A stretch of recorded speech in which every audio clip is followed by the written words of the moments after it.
Welcome to Self-Care Tips. I am Irene Joroge, and today we're going to look at one of the things that really can be disconcerting, and that is car trouble. How do you identify car trouble? First and foremost, it helps to have some car smarts. This will help you avoid being taken advantage of by those roadside mechanics who just emerge suddenly from the bush as soon as your car breaks down. One of the things you need to be sure of is to check your car, knowing how to check your car. If it won't start, know some of the things that prevent a car from starting. It could be as simple as a starter that is stuck. Have a look at what is called the Bendex and move it and adjust it. This will actually help your car to start. Has your car failed to start completely? This means that the battery might be flat. Your only hope is to link up with another car battery to charge it. Once it is charged, keep moving or revving for at least half an hour. Otherwise, it will stop once more. Another reason for a failed start is starter trouble. This is identified by the coughing sound produced. Check your spark plugs to make sure that they are wired up for action. Otherwise, the tops can dislocate. If the car has been outdoors in the rain, the starters might be wet. Dry them and then try starting your car again. Changing a puncture does not have to be as difficult as it sounds. All you have to do is ensure that you have a jack and a spare wheel in good order. Using the special wheel spanner in the boot, loosen the nuts by turning them anti-clockwise. Look along the body of the car between the two wheels for a hole where you can insert the jack. Slot the jack into it, ensuring the base is firm on the ground. Then turn the jack handle up an inch or so that when the wheel spins, it spins quite freely. At this stage, take the nuts off and then remove the wheel. Ease the spare tire into the empty space. Finger tighten the nuts back into place and then gradually unwind the jack to lower the car. This has been Self-Care Tips on how to spare yourself from car trouble. I am Irene Joroge.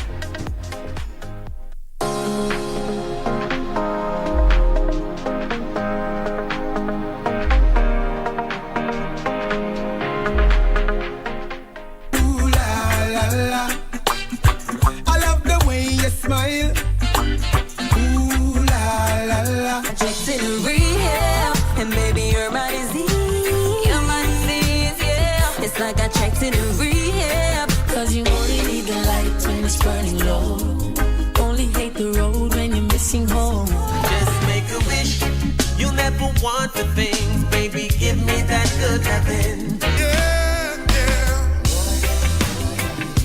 A woman like you. Maisha bora. Boresha maisha na bima. Kuwa na mipango mbadala ya sintofahamu za maisha. Gharama za ghafla za matibabu zinaweza kutatiza udhabiti wako wa kifedha. Bima ya matibabu hukupa utulivu wa akili. Wazawidi wapendao hakikisho la maisha mazuri na bima ya gharama zao za matibabu. Pata bima ili kuhakikisha yote yatakuwa sawa.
Good evening and thank you for tuning in to KBC Channel 1 Prime Edition begins right now.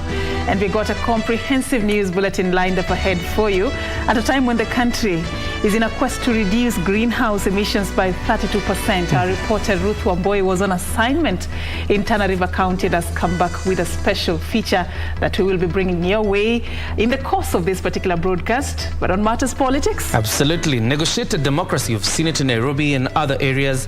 And of course, we'll be telling you about some disgruntled aspirants in Nairobi. But most importantly, the aspect of negotiated democracy.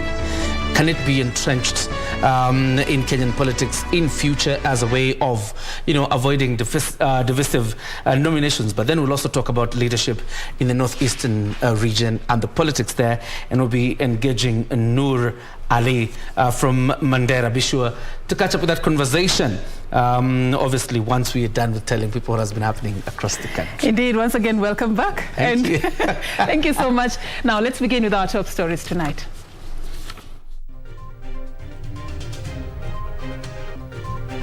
Azimio la Umoja flag bearer Raila Odinga begins a 4-day tour of the coast, pledging to focus on poverty alleviation and job creation. Deputy President William Ruto exhorts anti-corruption agencies to uproot the vice in the public service. Slain Olympic medalist Agnes Tirop's alleged husband denied bail as murder trial begins.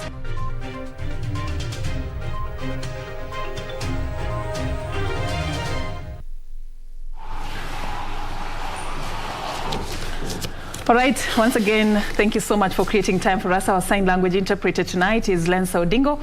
My name is Serfine Achieng Oma. And my name is John Jacob Kioria.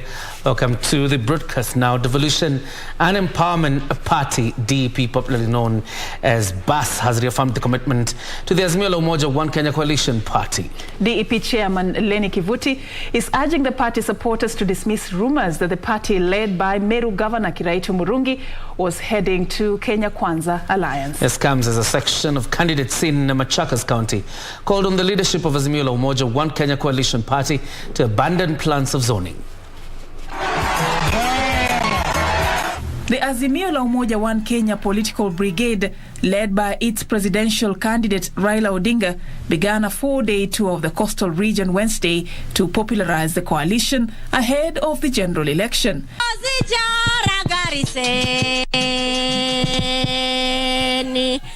Among the promises to residents of Tana River County, Raila pledged to address the perennial floods as well as focus on poverty eradication.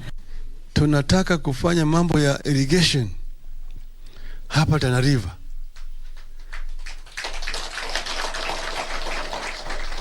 Kuna eneo mingi hapa ambayo mvua ikinyesha kule juu inakuja mnakuwa na mafuriko mingi sana hapa. Tunajenga bwawa hapo. Kazile mbio maji inakuja tunavuna. Manake maji inakuja hapa namna hii inaingia kwa mto inaenda baharini. Lakini bahari haina haja na maji. Bahari iko na maji ya kutosha. Raila also promising that if elected president, he will ensure that the youth from the coastal region benefit from job opportunities in the blue economy sector. Tunaomba inshallah Mungu akukujalia ukipata hii hatamu utambue vijana wa Tana River hawana ajira na ajira iko chini. Your Excellency, kuna kazi port ya Lamu, tuko majirani na hii port ya Lamu, lakini hawa vijana hawapati ajira hii port ya Lamu. Tunajua sera kamili vile tunataka kufanya.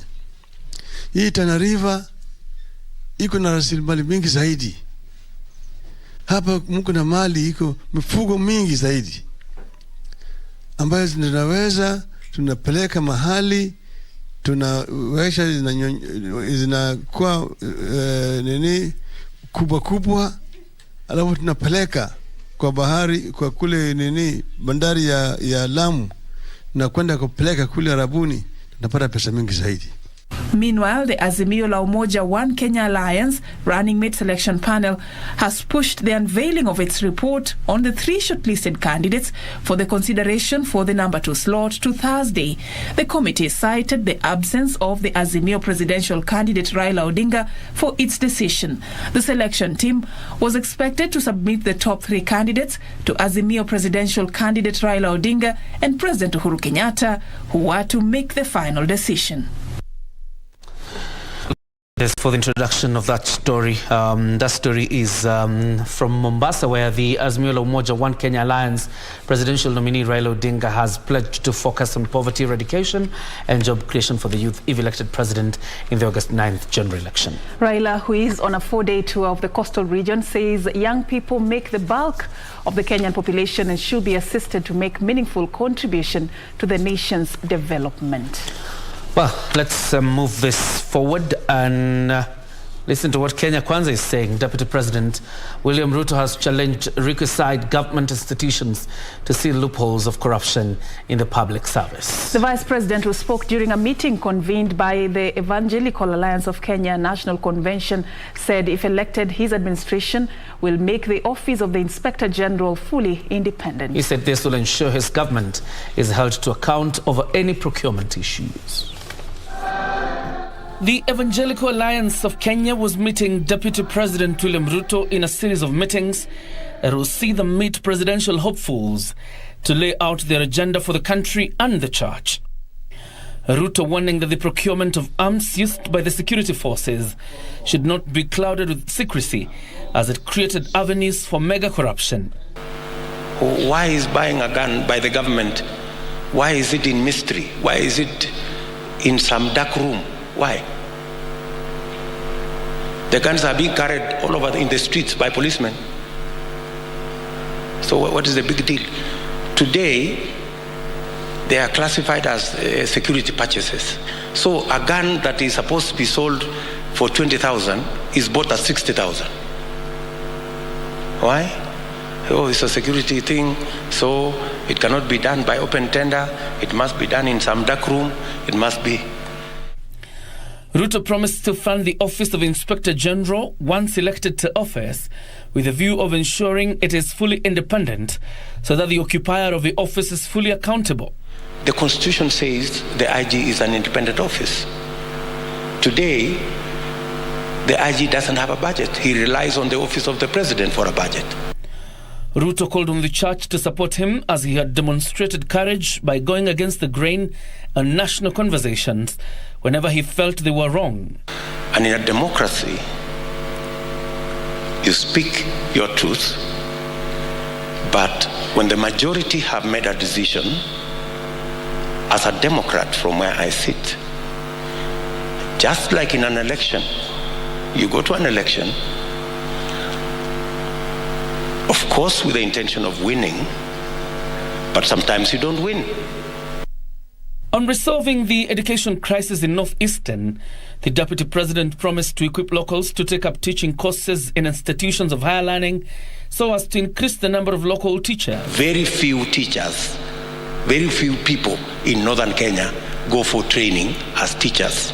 And the question I ask them, why do you make the teaching of your children the business of other people? Ruto has also promised free lunch for all learners in primary schools once elected to office. All right, away from matters politics, President Uhuru Kenyatta today officially opened MAS Intimate Kenya, a Sri Lankan apparel and textile manufacturer that has employed over 3,000 Kenyans. Speaking at Athi River in Machakos County during the launch of a factory operating under the Export Processing Zones EPZ program, President Kenyatta said the huge investment is a testament of the decade-long groundwork laid under the manufacturing pillar of the Big Four agenda. President Uhuru Kenyatta says while MAS Intimates Kenya only began operations in Kenya in the year 2020, it has already injected over $8.5 million into the Kenyan economy, employed over 3,000 Kenyans and shipped garments worth over $24 million, which are affixed with the magical Made in Kenya tag. It is a good example of how we can partner to undertake high-value manufacturing, adopt advanced technologies, as well as create direct employment opportunities for thousands of Kenyans. The president pointed out that the expanding infrastructure, world-class human capital, and economic policies have significantly improved Kenya's business index within the community of nations, making the country the most vibrant investment destination in Africa. We aim to continue to expand incentives that will attract leading companies to our shores and I do believe that our partnership with MAS intimates is a good indicator that as a country, we are on the right path. Industrialization and Enterprise Development Cabinet Secretary Betty Maina said the country has more than 122 billion Kenyan shillings worth of investment in EPZs. Our exports last year stood at more than 91 billion shillings, and the employment in these zones is about 65,000 people. Meanwhile, President Uhuru Kenyatta on Wednesday inaugurated 3 state-of-art health facilities at the Kenyatta National Hospital in Nairobi, built and equipped at a cost of 1 billion Kenyan shillings. With this facility in operation, our patients are no longer at risk of infections that could otherwise have interfered with preferred clinical outcomes. The facilities that include the Zarina Merali Surgical Daycare Center, the Center for Kidney Diseases and Organ Transplantation, and the Histocompatibility and Immunogenetics Laboratory were developed using a mix of government funds and donations from the development partners and philanthropists led by Zarina Merali Foundation. Speaking during the event, President Kenyatta noted that the inauguration of the facilities demonstrates the vast improvements in the country's healthcare system achieved during his tenure of office. That as a result of the hospitals that we have built in various estates across Nairobi, the number of walk-ins who used to congest Kenyatta National Hospital has come down from almost about 500 every day to 100. So far, the president said Kenyatta National Hospital has already performed over 200 kidney transplants under the Interlife program, adding that the new facility will further cement the referral hospital's standing as a regional center of excellence in the management of kidney diseases in East Africa. Zainab Said for Prime Edition. Now to the corridors of justice. The High Court has issued temporary orders stopping the implementation of a directive that political parties should comply with the 2/3 gender rule in nominating their candidates as directed by the Independent Electoral and Boundaries Commission. Lawyer Adrian Kamotho moved to court challenging the directive issued on 27th of April 2022. He argued that inherently incompatible with the gazetted election calendar published on 20th January 2022, since political parties have already concluded nominations in compliance with the law and in conformity with the election and nomination rules.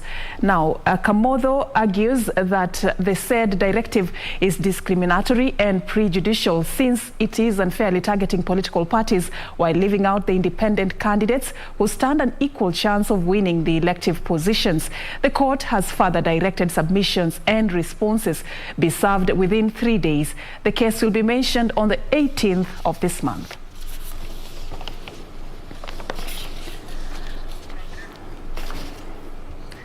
Now, the Kenya Conference of Catholic Bishops says it is seeking to reclaim the voice of the church in shaping national agenda, especially now that the country is heading towards an election. Speaking during a breakfast meeting with the Kenya Editors Guild in Nairobi, Nyeri Catholic Archbishop Anthony Muheria said the church has a critical role to play in shaping the country and its leadership if given the platform to do so.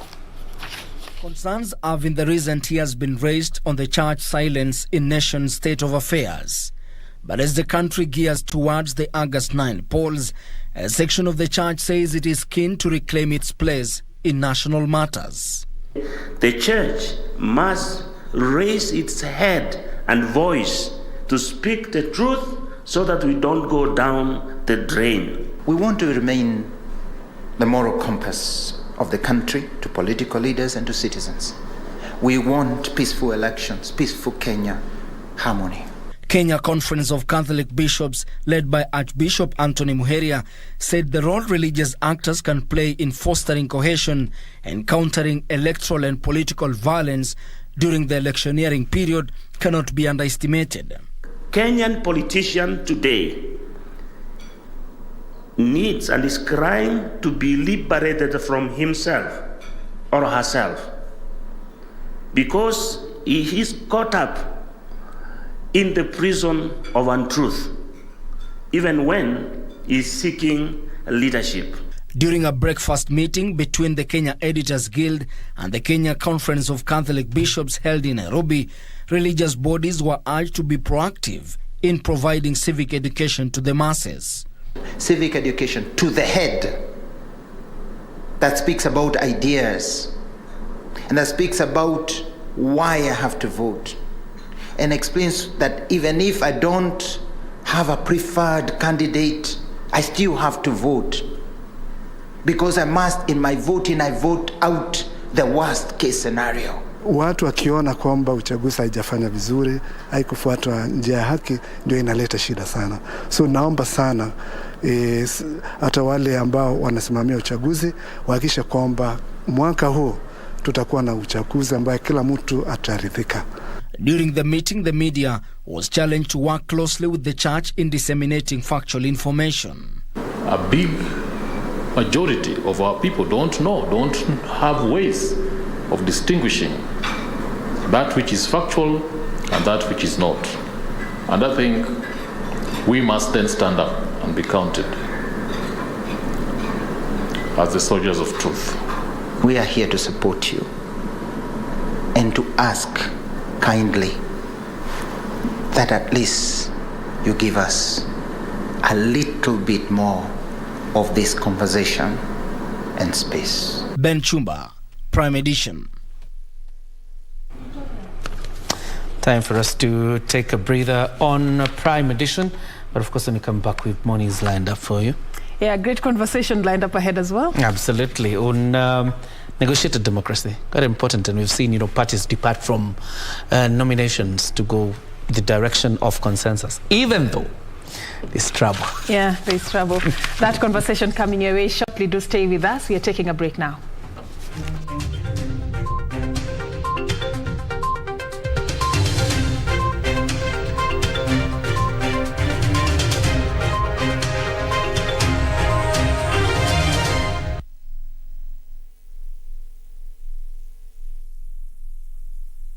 Our arts and entertainment industry has evolved over the years. It is at such times that our destinies are written. Will we rise up in courage or die in cowardice? Who are the movers and shakers in film and theatre? Get trendy as we review locally produced films and stage drama every Wednesday at 9 p.m. on Cinemas and Theatre. Brought to you by the Kenya Film Commission. Film Kenya, Capture Africa. Do you have a news story to share with KBC? Get in touch swiftly on email news@kbc.co.ke or call 0723-892-654 or 0734-780-124. Éramos los que éramos ayer y los que seremos mañana. You too, you liked it.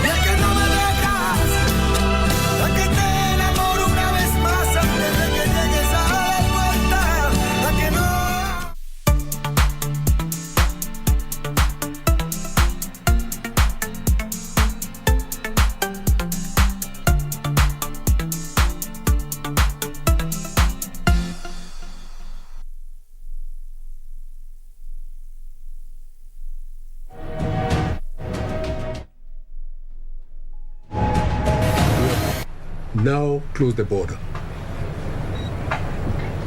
And we have no apology as far as that is concerned. You will recall yourself that when a very large number of refugees were coming from Somalia, because of the drought there, we did agree to receive them in fulfillment of our international obligation. We did, of course, warn the international community that while Kenya was willing to take these people, there were inherent risks over the fact that not everybody crossing from Somalia coming as a refugee is a bona fide refugee.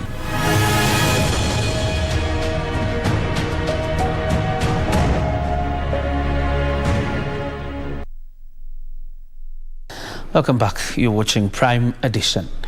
Now, a section of MPs allied to Deputy President William Ruto now want Parliament to initiate the process of recruiting the Secretary to the Cabinet to chair the Assumption of Office of the President Committee. Garissa Township MP Aden Duale has petitioned the House Speaker to direct the Justice and Legal Affairs Committee to move with speed and fill the vacancy so as to avert a constitutional crisis. Our parliamentary reporter, Kioria, has the details. With 89 days to the general elections, the Kenya Kwanza Alliance is raising an alarm that the country may find itself in a constitutional quagmire during the transition. Garissa Township MP Aden Duale says the absence of a secretary to the cabinet may leave the Assumption of Office of the President Committee badly exposed. Honorable Speaker, as it is presently, there is no person holding the office of the Secretary to the Cabinet in terms of Article 154 of the Constitution. Honorable Speaker, as you are aware, a person nominated to the position of the Secretary to the Cabinet must be approved by this House in accordance with Article 154 of the Constitution, and considering that this House is set to proceed to synodi in less than 4 weeks. If this is not done, Mr. Speaker, the assumption process for the President-elect for this year's general election may be jeopardized. The committee, which according to the law should facilitate the handing over process by the outgoing President to the President-elect, should be chaired by the Secretary to the Cabinet. MPs allied to the Kenya Kwanza Alliance raising concerns in the National Assembly over failure by the executive to appoint the Secretary to the Cabinet.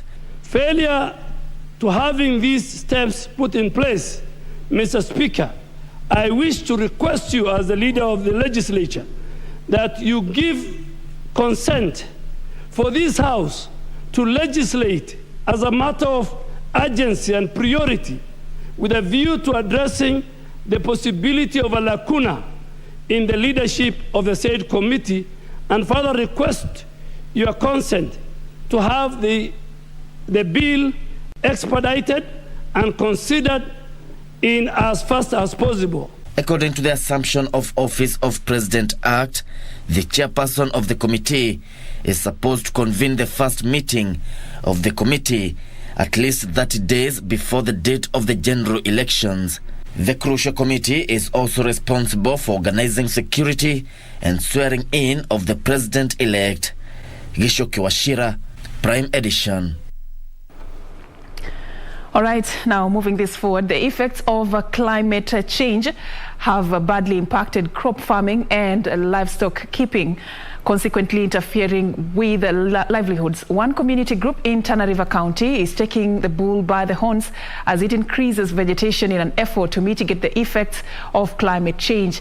Our reporter Ruth Wamboi was on assignment in Tana River County and filed the following report depicting how communities are employing creativity to help the country attain its quest of cutting greenhouse gas emissions by 32% as envisaged by President Uhuru Kenyatta during the Climate Ambition Summit in 2020. Here is part one of that report.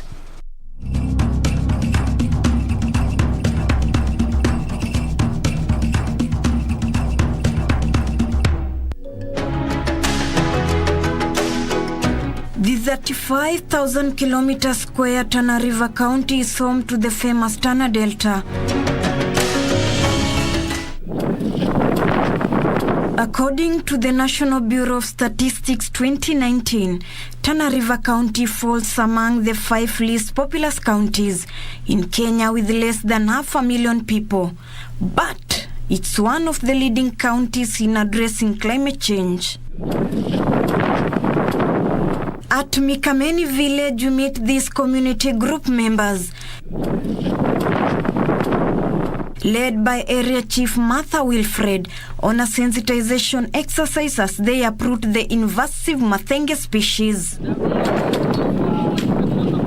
Tuungana kwa pamoja, tung'oe visiki na kupanda miti ya kisasa, ambayo miti hii mingine itakuwa ni ya matunda, mingine itakuwa inatusaidia kushika kava ya ardhi ili kuwa mvua ikinyesha itakuwa haisababishi mmomonyoko wa udongo. But where did this dangerous mathenge tree originate from? Huu mti ulikuja late 80s na DC ambaye alikuwa anaitwa Mathenge.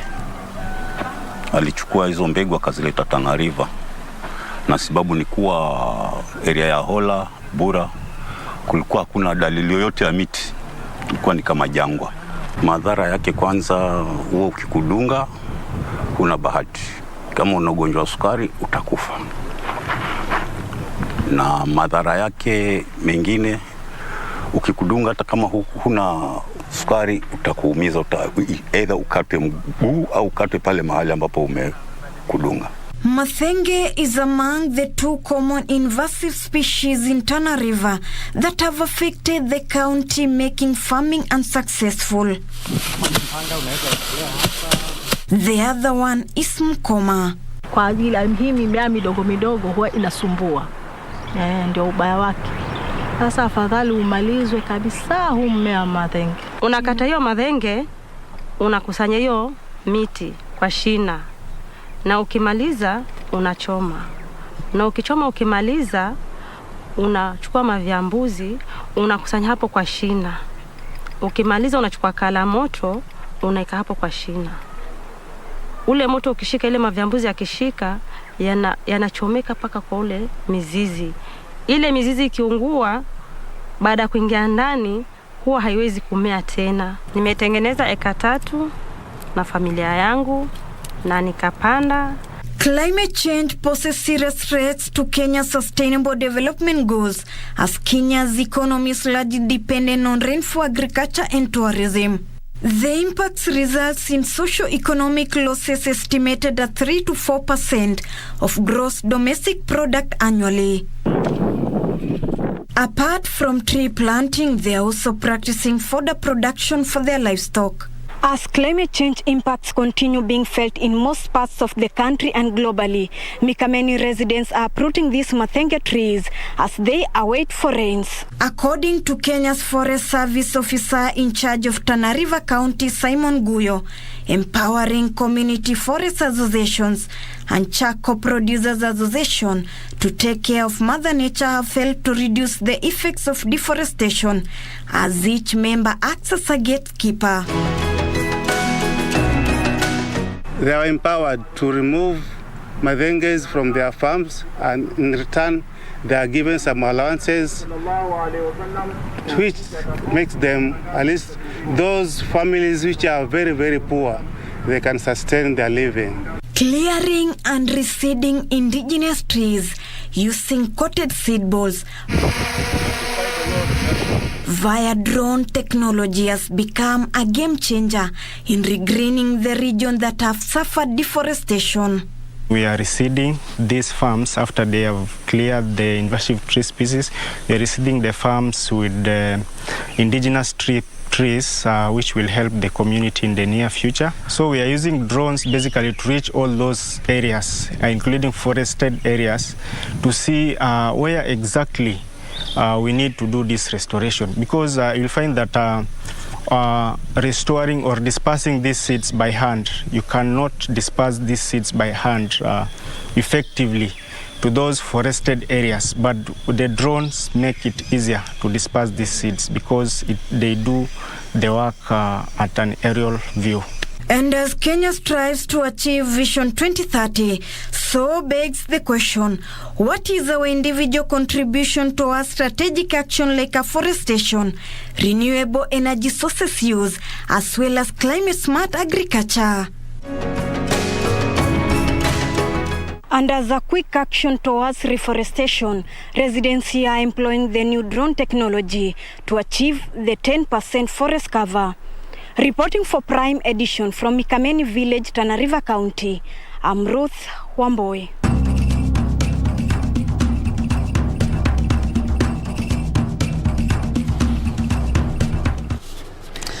He thinks that drone technology, quite interesting. Yeah. That's the way to go, to reach out those places that are hard to reach by road. Great reporting there by Ruth Wamboi, Nipping the Bud. Part 2 will be airing tomorrow right here on KBC Channel 1. Be sure to catch that tomorrow. All right, it's time for us to take another breather. But we come back with more news lined up for you, including that conversation with Nur Ali. He's a governor aspirant in Mandera. We talk about negotiated democracy as well as the politics of Northeastern. Don't go too far.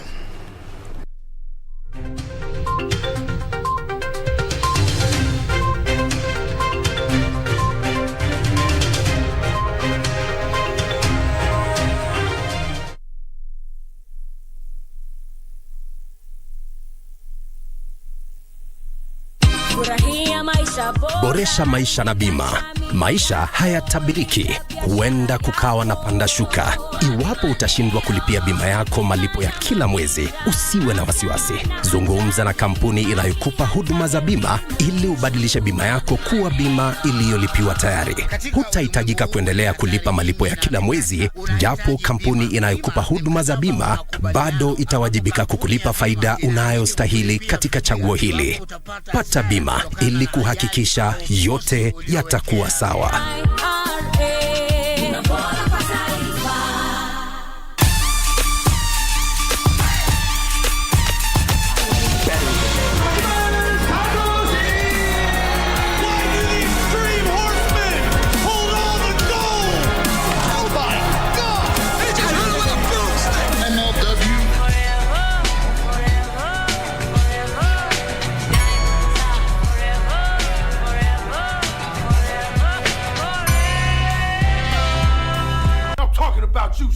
Elevated suburban drive. You want a title shot? Well, come get it. Hell, Contra.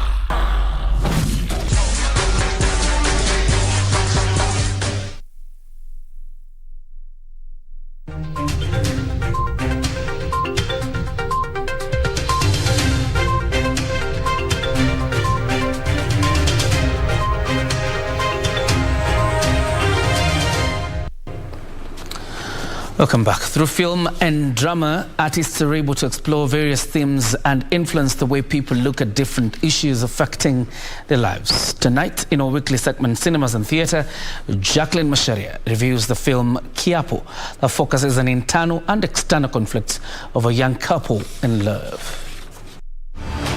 Cinemas and Theatre. Brought to you by the Kenya Film Commission. Film Kenya, Capture Africa. Maimuna Yusuf. Kiapo follows the life of Maimuna, a young woman in love, but in fear of losing her lover Suleimani, a coconut vendor in Mombasa. Maimuna, urembo wote huo, ole wanamza madafu. They long to be together, but Maimuna's father Yusufu and her aunt Leila want a better life for her, which they doubt Suleimani is capable of providing. In Sami, a businessman, they see Maimuna's hope. Despite the disapproval from the family, Maimuna's love for Suleimani continues to blossom. The lovebirds take an oath to love till death do them part. Audition for this film Kiapo, and basically there are 20% experienced actors and 80% they are newcomers to the acting industry. But my experience was good, although sometimes we were pushing them very hard, especially for Maimuna, who had a lot of scenes, and we were shooting for every day consecutively for a week. Directed by Amos Mwaki, the film Kiapo has bagged various awards and was nominated for the Kalasha International Film Festivals 2021. At the same time, Kiapo is selected for the Global Indie Film Festivals 2022. It was different from the other projects we've been doing, simply because we stretched our limits, especially in the effects. We made special effects, and our efforts paid off because actually we were able to be nominated for the best special effects in Kalasha Film and TV Festival in 2021. What triggered the idea and the need to explore this theme? What triggered the idea is the observation that people nowadays don't care. They don't care what they say. They don't care what they say to their partners. when circumstances change, they are willing to jump the ship and they are willing to fall in love with someone else apart from the people they have been with, the person they have been with, the person they have made commitment to. The industry is growing and definitely would be where we would like to be. What I can say is that we are growing the numbers to watch local content. Mofu we will achieve is growing the local viewers for our content. Jacqueline Masharia for Cinemas and Theatre. Cinemas and Theatre. Brought to you by the Kenya Film Commission. Film Kenya, Capture Africa.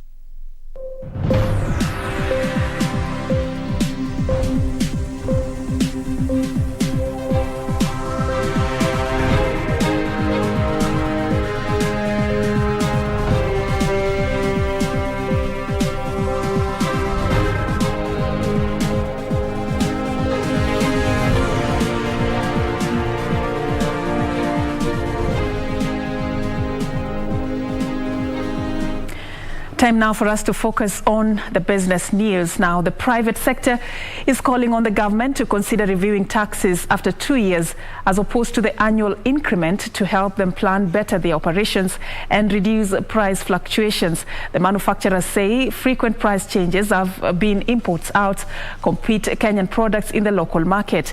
This emerged during a stakeholders forum on the Finance Bill 2022. The manufacturing sector was in 2021 one of the key economic drivers, registering a 15.9% growth. However, the private sector says the proposal by the National Treasury to introduce a 10% excess duty on raw materials could push some businesses out of operations due to the high cost of production.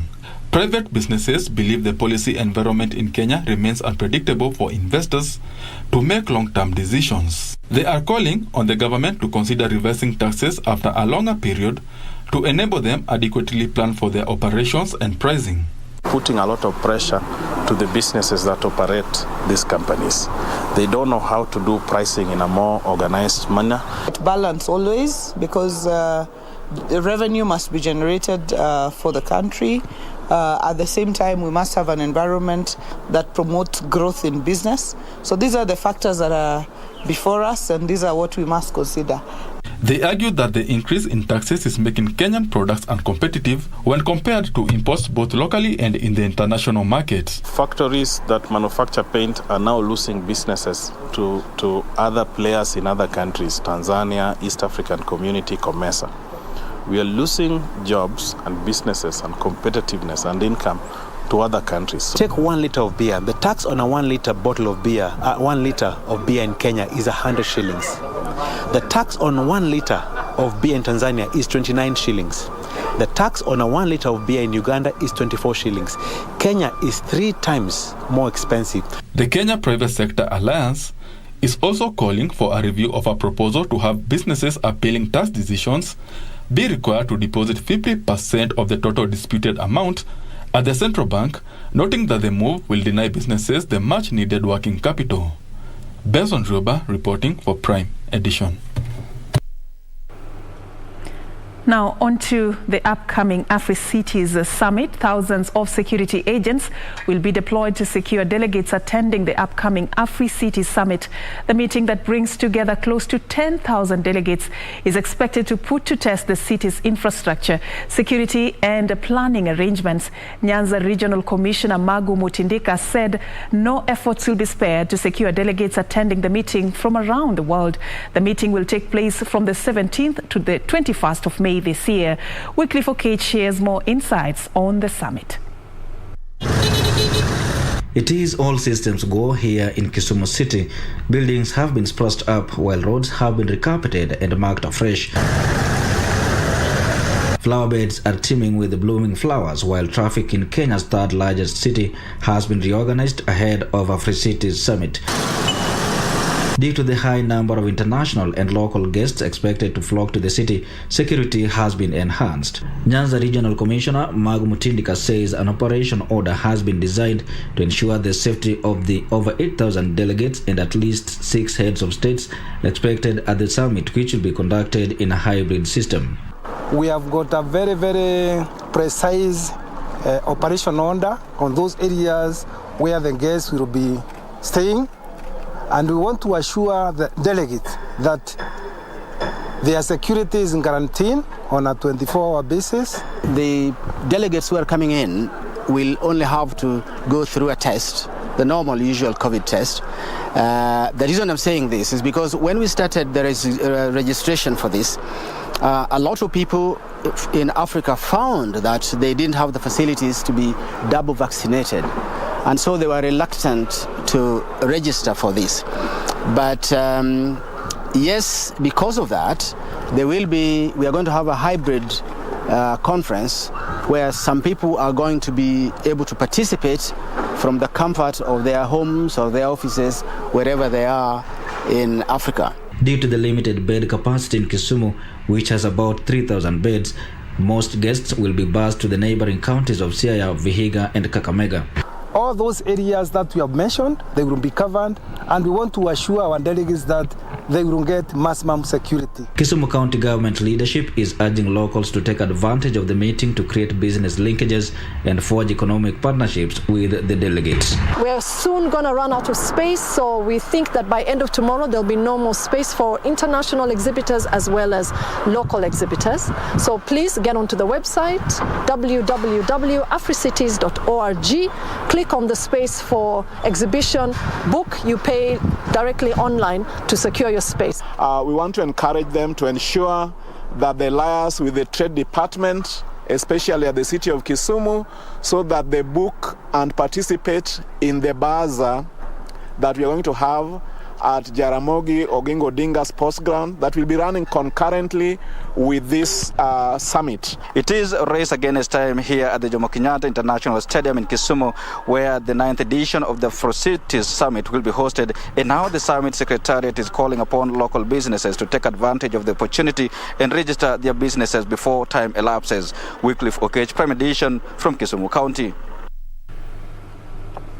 All right, thank you, Wycliffe Okech, for that report. Now, a number of institutions are trying out the use of drones to deliver medicines and vaccines to save lives through timely delivery of the much-needed medical supplies to remote or inaccessible areas. ICT Principal Secretary Dr. Jerome Achieng says that drones can provide much-needed solutions in a variety of applications to improve customer experience, increase productivity, and mitigate the effects of climate change. Kenya is looking at emerging technologies like drones to respond to the needs of the people, create jobs and improve livelihoods. Commercial use of unmanned aircraft systems, commonly known as drones, has been steadily rising across the filming industry, surveillance, mapping, sports and news gathering. This is despite a lack of policy guidelines which the government is working on. Closely with the industry players to make sure that we put in place the necessary legal frameworks that will support the continuous and even the advancement of drone technology in Kenya. Even though the Kenya Civil Aviation has been overseeing the licensing of drones, privacy and safety remains a key concern, especially from security agencies. As you talk about drones, the key thing that comes to your mind is issues relating to safety. So those are some of the things that needs to be actually taken into consideration, and also data. A lot of effort has gone into structuring the country's ecosystem to ensure we have the necessary legislative and regulatory framework. Despite this, a number of organizations are using drones commercially for filming, security, as well as delivery of small parcels such as medicine and vaccines to remote and inaccessible areas. We can demonstrate to Kenya Civil Aviation Authority and the government that we can actually use drones to transport, or rather to deliver medicine and vaccines to areas which have poor infrastructure. They say drones have proven efficient and more cost-effective in leapfrogging the physical connectivity gap in Kenya. So far, more than 350 unmanned aircraft systems have been licensed to operate. Caroline Njenga for Prime Edition. That's all we had for you on the business news. Karen Kibet is coming up shortly with the latest from the world of sports. Do stay for that.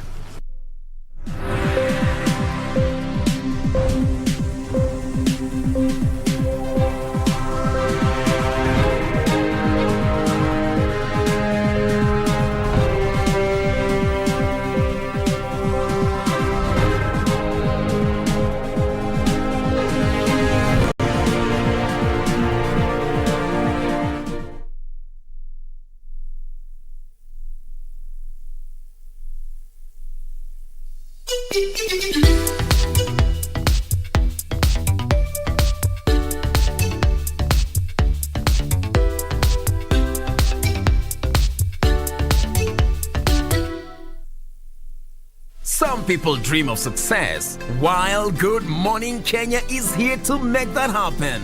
Start your day with authentic updates that can make or break your day. Make sure you know before you go. Join Jane Wamboi, Doreen Okello, Regina Manyara, and Victor Olo to share every morning with you. It doesn't matter where you are. You can always access Good Morning Kenya from different devices. Good Morning Kenya.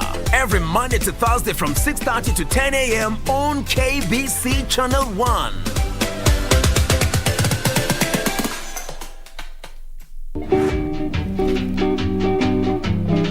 Sasa niwaulize, munataka barua muikule ama muifanyie nini? Come on, please shut up. Who are you? Enga. So now you don't know who I am. No, Enga. Umewahi jua hata mama yetu anakulanga nini?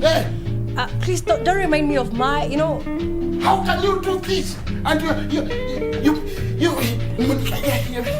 Wazana na yeye. Na makoa naye alifanya nini? Hii mkoa ikashomwa. Imeenda kwa nyumbani imeshomwa afanga. Makoa alishikwa na hasira. Ndio. Kwa nini unasema mambo ya kusema mimi tuliwafukuza na panga? Lakini sio alifukuza. Wewe alihatarisha maisha ya watu. You can even kiss each other. Wewe nyamaza. Hapa ni kotini.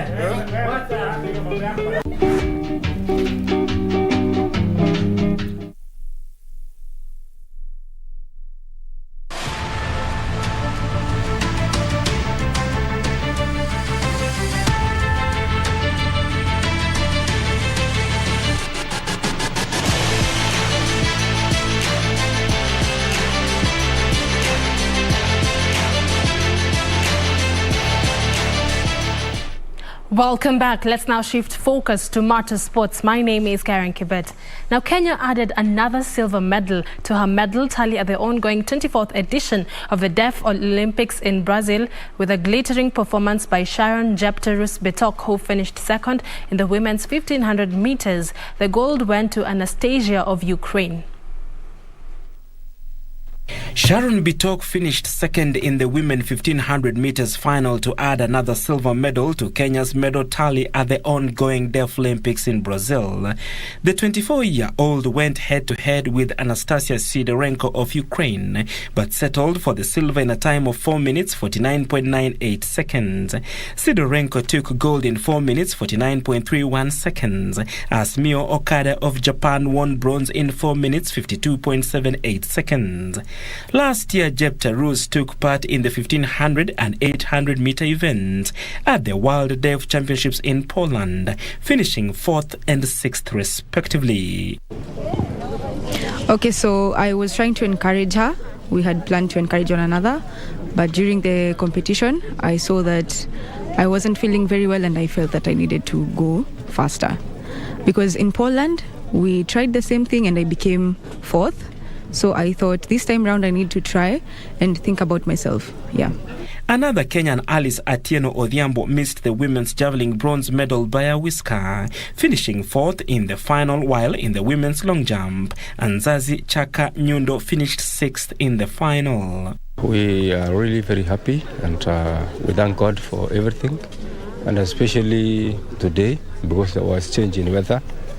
It has rained. In the morning it was cool and it was not very bad. But this afternoon, you see when our 1500 meters women was starting, it rained and it was a very big challenge. Meanwhile, Kenya national women deaf basketball team lost 79-34 to Italy in the quarterfinals of the games in Brazil. Previously, at the group stage, Kenya lost 97-28 to Turkey, 101-20 to USA, and 114-31 to Lithuania. Nevertheless, the national team progressed to the quarterfinals, since only 8 teams were competing in the women's category. We need to play more games, more pressure games, not just any games, but we need to play against teams that will give us pressure, will give us a run for our money anytime we have a game, and we'll be able to correct on that. Today we have had a match. We've played with Italy. I can say that we have had a problem to do with communication, especially the defense. When they were pressing us, we really needed that spirit, but we did not communicate well. Kenya will play 2 more ranking matches in the competition. Thank you, Barkley, for that report. 8 swimmers have been selected to represent the country at this year's Commonwealth Games to be held from the 28th of July to 8th of August in Birmingham, United Kingdom. The 8 swimmers were selected after the long course National Swimming Championships that were staged at the Kasarani Stadium from the 6th to the 8th of May. The 8 4 ladies and 4 men include Emily Muteti, Imara Bella, Thope, Maria, Rebecca Kamau, Ridwan Mohamed, Maina Monyo, Swale Talib and Tori Pragasa. The Kenyan Swimming Federation hopes to send the 8 selected swimmers to Birmingham, but the number may be reduced depending on Kenya's allocation for the Games.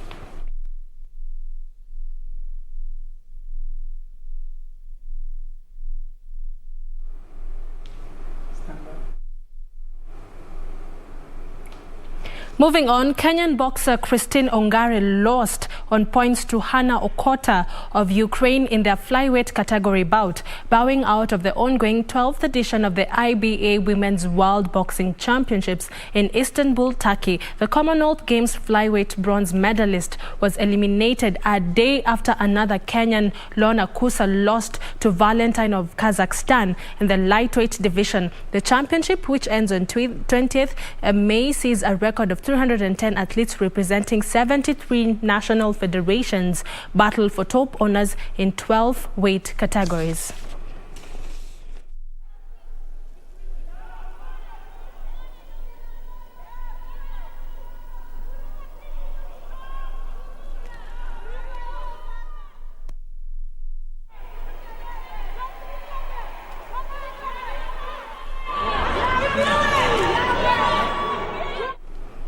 And that's all we had for you right here at the KBC Sports Desk. I'll see you tomorrow on Easy Friday with more sports news. But the broadcast is not yet over, as Jacob Kioria has an amazing interview lined up for you, which will be coming right after this break at Extra Mile.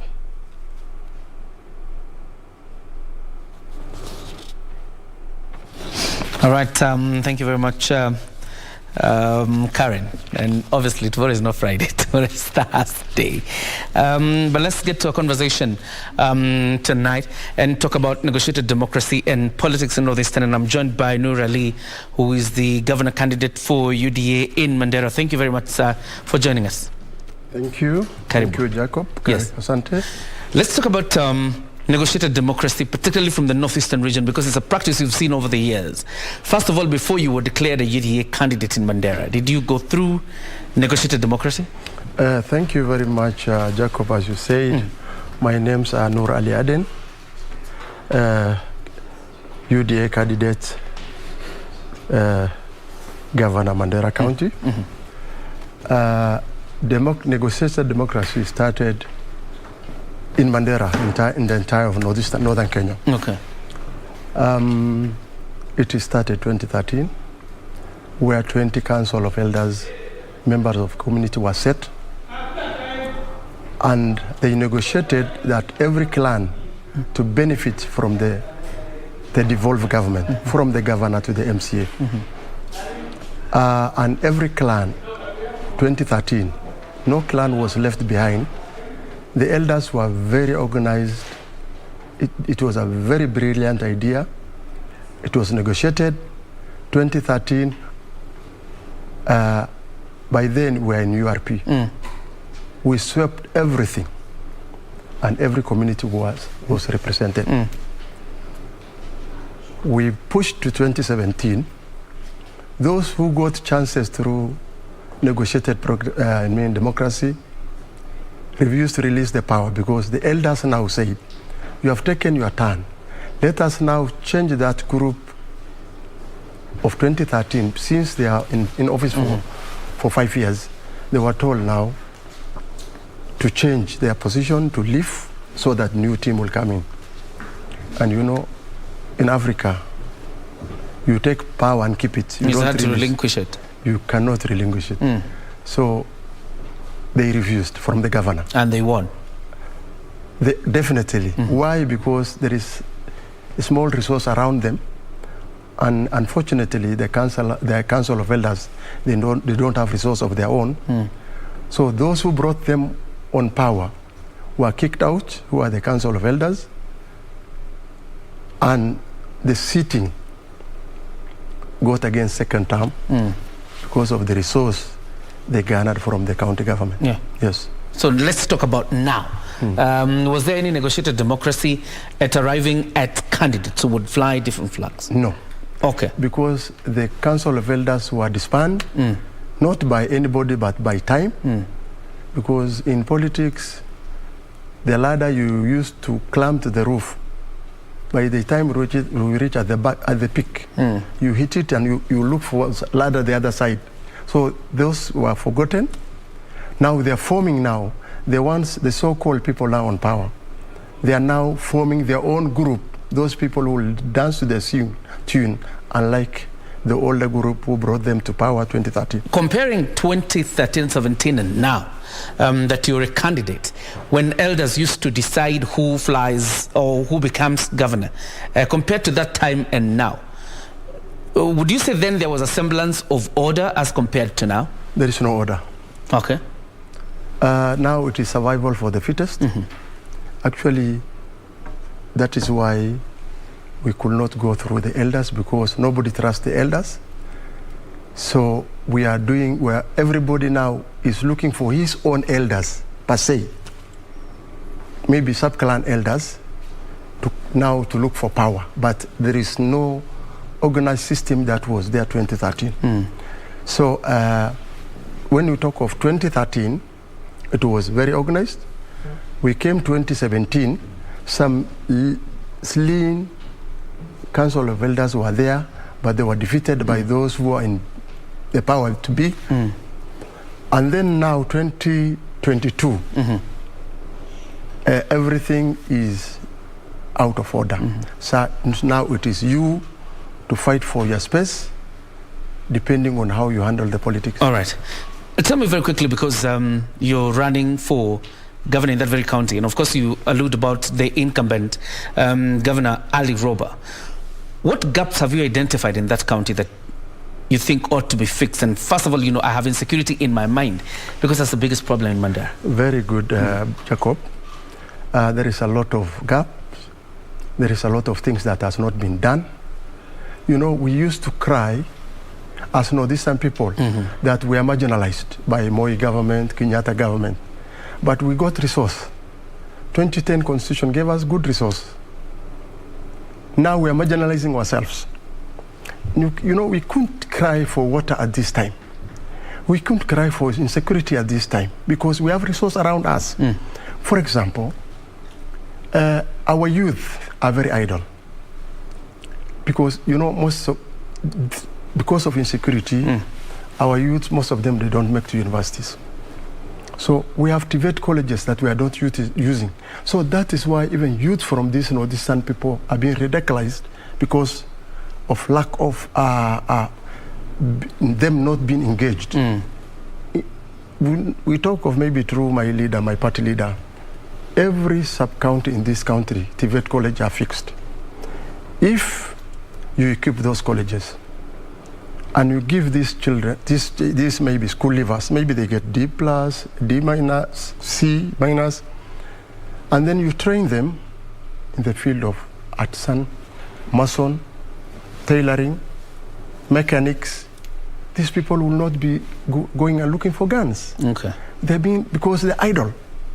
The few who make it to university, they look for white-collar job. They say they're going to do what we call courses like international relations. We have no business with international relations. Why? You know, this is one person. The whole county, I mean, out of 100%, maybe 10% will make it to university. The 90% are there without job. Okay. So if you utilize them and you give them basic, knowledge, I'm sure they will you can tap their energy because they're very energetic. They can be able to move around and improve the economy of that country. That is as regards to education. I'm rushing you a bit because time is also up. But the aspect of water, you're talking about education and marry it with addressing insecurity in Mandera. Yes. How about the problem of water? Actually, that is the main thing.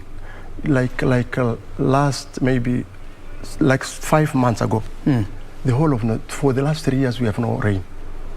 Water is there. We don't harvest for those people. We don't harvest. Imagine the cartel are using water boozers to get the contract while wananchis are suffering. Our animals, 3/4 of our animals died because of drought. If you harvest the water that you have, you must put aside some fund to make sure that during the drought you can take care of these animals and these people. But here is misplaced priority. You do water tankering where you can be able, without fear. You are using water tankering so that the cartels can get jobs and can get contract at the expense of mothers and animals dying because of drought.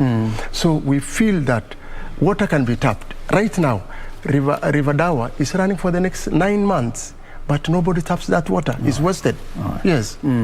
All right. Unfortunately, we've run out of time, and I'm sure we're going to engage you again so you can tell us more, about your bid for Madeira. Most importantly, what you think are the biggest issues that are affecting the county and what you would want to fix as governor. Once again, Nur Ali running for governor on a UDA ticket. Of course, talking about negotiated democracy and the politics of Northeastern, but most importantly, Madeira. But unfortunately, we have to wind up, Serfine. Today is Bob Marley's birthday. You knew that? Indeed, and it is falling on a day when we are having the rave coming up next. So what a way to celebrate Bob Marley. Do stay for that and much more coming up. Great conversation you had there.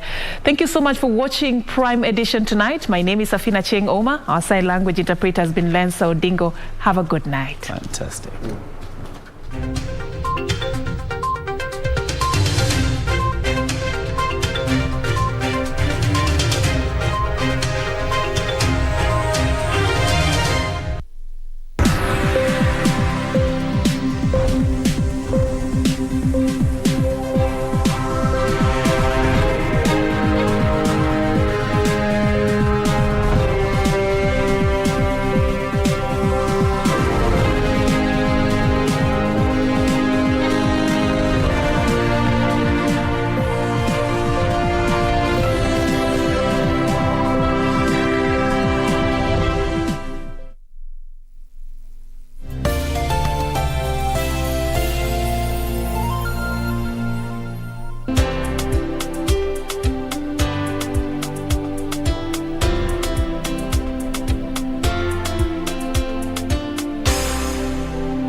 Chris on a leash, because if you don't, he'll get snatched by some young thing. If life is so good, why are you still single? Who would want a woman like you? That's anything about us is over. Get over it, move on. Shouldn't have said that.